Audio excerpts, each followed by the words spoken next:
but now as you can see, ooh. Good morning everybody, my name is Wes Davies and welcome back to another video. Actually, I'm supposed to be in Japan right now, but because it's not a great time to travel, unfortunately I had to cancel the entire trip. But all is not lost, because I recently heard that up here in Taipei City, they actually have numerous beautifully preserved historical Japanese buildings. So I decided to take the day, come up to Taipei and have a Japanese experience right here in Taiwan. So I decided to start the day off right, come out here and enjoy a hot cup of coffee before I get to my exploring today. The first stop today on my Japanese tour of Taipei City is this building called the Mayor's Residence Art Salon, and this is one of the few preserved Japanese era buildings in all of Taiwan, and I'm really looking forward to just walking around this building, checking it out, and actually just pretending that I'm on my Japanese tour right now that I wasn't able to go on. When the Japanese era ended in Taiwan, this building actually became repurposed as the Taipei Mayor's Residence. So there's a long string of mayors who lived in this building and worked in the nearby areas. After that, the building became abandoned for several decades, and then it reopened again to the public where people can come now, and it's sort of used as a cultural center right in downtown Taipei City. One of the interesting things I learned is, as I mentioned before, many Taipei mayors used to live in this residence, and many of them liked to keep animals on the premises.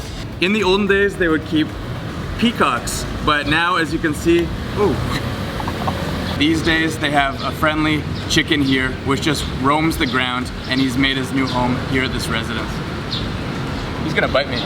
I feel like I'm in Japan right now. This has been such an interesting day. I didn't actually realize that there were so many historical Japanese buildings in Taipei. I've come here to the second place on my list, and this one is called Kishu.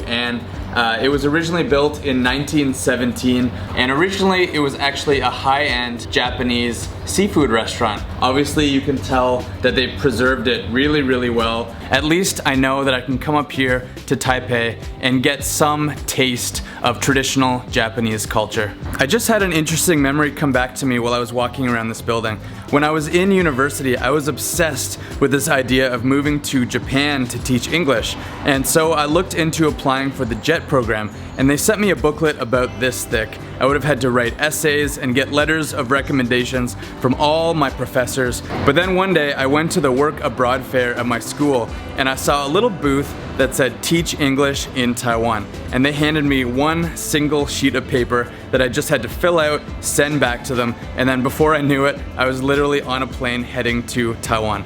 It is almost 12 o'clock. I've already done a lot of walking around today. I think it is almost time for lunch.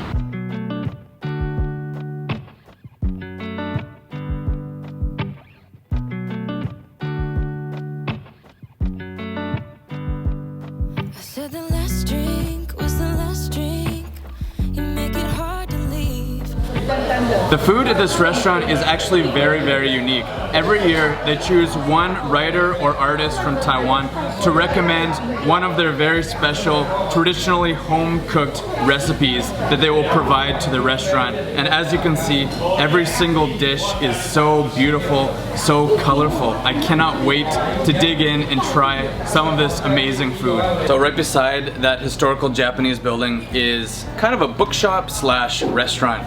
So I'm in the market for something I can decorate my camera bag with.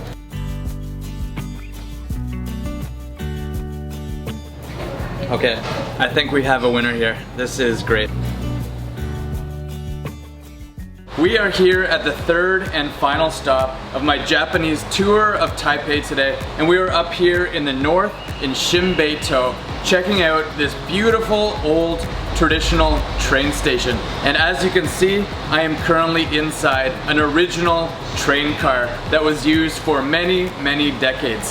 One of my favorite things about this particular museum is that even though these are all original antiques, they weren't always here. In 2017, they went around all of Taiwan collecting all of these pieces and brought them here and created this museum. We are in this park right in downtown Beitou, and there's such a big contrast between all these high rises in the background and then this beautiful original wooden train station.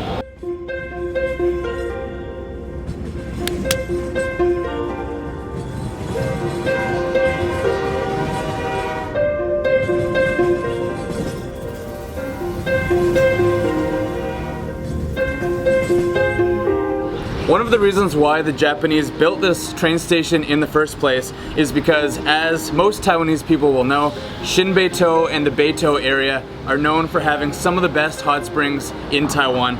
Just like what you can see here, this burning hot water is coming directly from the ground. So they built this train station up here to make it just a little bit easier to come up to the hot spring hotels in this region. Even though I didn't get to go to Japan, someday I will in the future, but at least I know that I can come up here to Taipei and experience some small slice of Japanese life.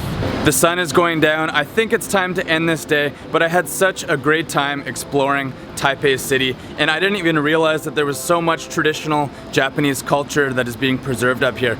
The best part about it all, I didn't pay anything. This is all free for tourists. Thank you so much for watching. If you liked this video, please subscribe to my channel, hit that like button, and I will see you in the next one. Bye guys.